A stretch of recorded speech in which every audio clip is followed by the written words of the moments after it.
welcome. Yes, in 1975, 23 people died in fires caused by electric blankets, and each year the fire brigade is called out to 1,600 homes where the probable cause of the fire was an electric blanket.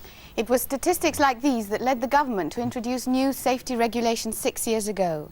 Yet in this recently published report, a commentary on electrical fatalities in the home, the Department of Prices and Consumer Protection say the effectiveness of the electric blanket safety regulations 1971 in reducing accidents has been disappointing.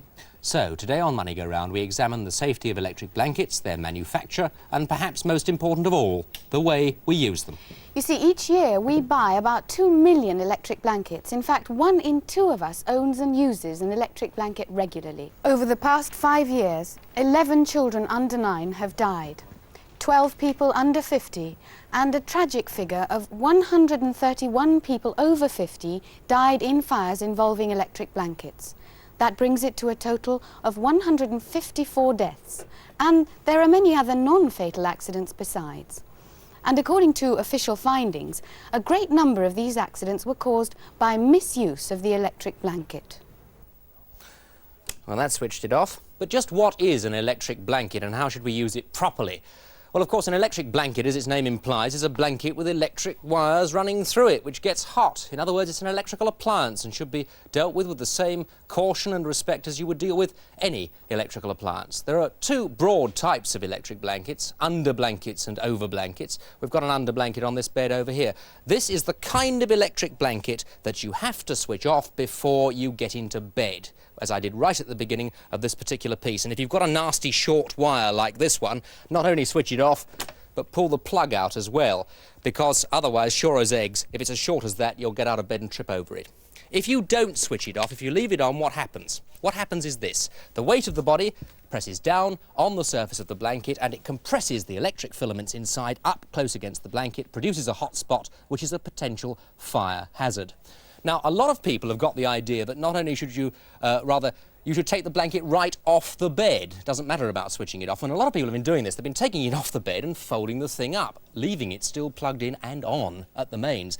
That's just as dangerous. If you toss the thing off the bed or fold it up, you just get lots and lots of layers of nice filaments compressing against nice pieces of blanket, which cause a hot spot and, again, could produce a fire. This type of under blanket should be taped onto the bed in a permanent way, like this, and remember, switched off before you settle down to sleep.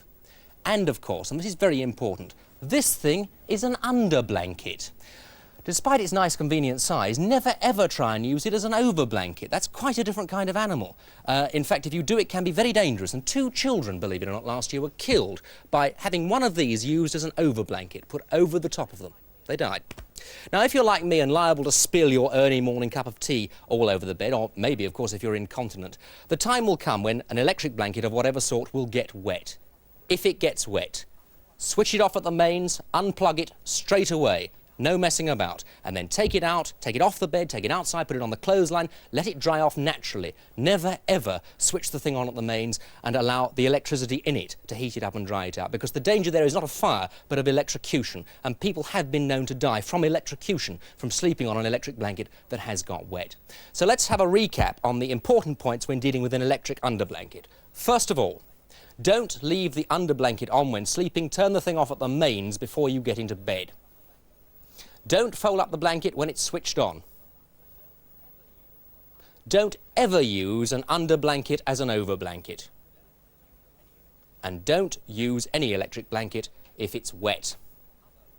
That brings us to the other broad type of electric blanket. This is the electric over blanket, which is not just a bigger and more expensive version of the under blanket. It's quite a different type of electrical appliance, manufactured in a different way and subject to different tests. Again, as its name implies, you sleep underneath the thing. But what do you put on top of it? The answer to that is that you never put thick layers of blankets or an eiderdown. It means the heat can't escape evenly, again producing a fire hazard. If you have to put anything on top of it at all, put the very lightest sort of counterpane like that, and that's all. Or, better still, absolutely nothing. Just go to sleep under the thing, just like that. Electrical connections, always down here at the bottom. That goes for all kinds of electric blankets, and never do this. Never tuck the connection in underneath the mattress there. Never tuck the blanket itself under, otherwise you're going to produce a hot spot again. As for the wiring must be free of the bed. Look, it must run all the way around the side on the floor. Like that, well away, up to the control box here, and then up to the mains. Now, this is a highly sophisticated appliance. If you're in bed and it's too hot, that's what they've given you the control box for, to turn the thing down or indeed to switch it off. That's the way that you reduce the heat. What you must never do, once again, is to simply say to yourself, right, it's too hot, off it goes. That's very, very dangerous, because if you've left this thing on, look how many layers you've got here. 6 or 8 layers of filaments, of blanket, all heating up nicely into an enormous hotspot, which again is a potential fire hazard. Also, with all electric blankets, you'll find in the instructions that there are intervals when the manufacturer wants you to send the blanket back to him for servicing, maybe every 1 year, 2 years or 3 years. Do send it back for servicing. That is very important. It could, after all, save your life. So let's just recap then on the essential points when dealing with electric over blankets, and they are: don't tuck the connector or the wiring or the blanket under the mattress. Don't fold or crease an over blanket. Don't throw the over blanket off when it's still switched on. And finally, and this is important, do get the blanket serviced regularly by the manufacturer. So how to use and how not to use a blanket.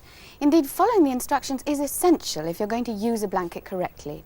In fact, since 1971, when the electric blanket safety regulations were made law, every blanket that's sold has to carry a label like this one.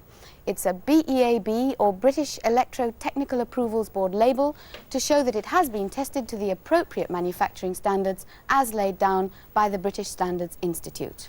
The British Electro-Technical Approvals Board also lays down strict requirements on what instructions should accompany every blanket that is sold. We had a look at a few of these instructions, and although they all contain information about plugging the thing in, switching it on and off, and how to wash the blanket, some manufacturers' instructions are much clearer than others. Yes, for example, Monogram's instructions are illustrated with very simple cautionary diagrams. And on the front page, the obligatory phrase "retain for future reference" is in large capitals. And so it should be, because it's so important to keep following the instructions. However, when you look at PIFCO's instructions, you find that that same important phrase, "retain for future reference," is in very small print down there. And inside, despite a simple diagram on how to make your bed with a blanket, the instructions about plugging in and the like are so small and printed on dark paper that I think that you'd need a magnifying glass to read them. And certainly old people must have great difficulty in reading that particular set of instructions, don't you think? I do, and as old people are the most frequent users of electric blankets, it seems fairly irresponsible on the manufacturer's part to print their safety instructions in this way. Well, so far we've talked about the necessity to follow instructions and about the misuse of electric blankets. But is misuse the only cause for all these thousands of electric blanket fires and accidents? Or is the design and manufacture of electric blankets to blame as well? Well, it shouldn't be, because, as we've already said, since 1971, every single electric blanket that is sold in shops has to carry a BEAB label proving that its design and manufacture correspond to official British standards. But the government's own report on electrical fatalities seems to throw some doubt on these very standards. It says the effectiveness of the Electric Blanket Safety Regulations 1971 in reducing accidents has been disappointing, and the report goes on to explain it's a matter for concern when more than 1/3 of the fatal accidents in 1975 involved blankets identified as BEAB approved. Well, it certainly is a matter for concern, so we asked the Department of Prices and Consumer Protection, are the safety standards for the manufacture of electric blankets themselves set high enough?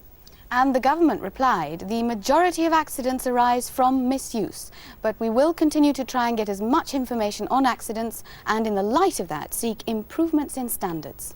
Well, we happen to know that next week the British Standards Institute, the British Electro-Technical Approvals Board, government representatives and the manufacturers are meeting to discuss the consequences of this report and to re-examine safety standards. We'll be watching out to see whether they decide to adopt new standards that will result in a fail-safe blanket that can never catch fire however badly it's misused, selling at a price that we can all afford. But remember, until manufacturers come up with the answer, electric blankets should be treated with care. Obey those instructions to the letter.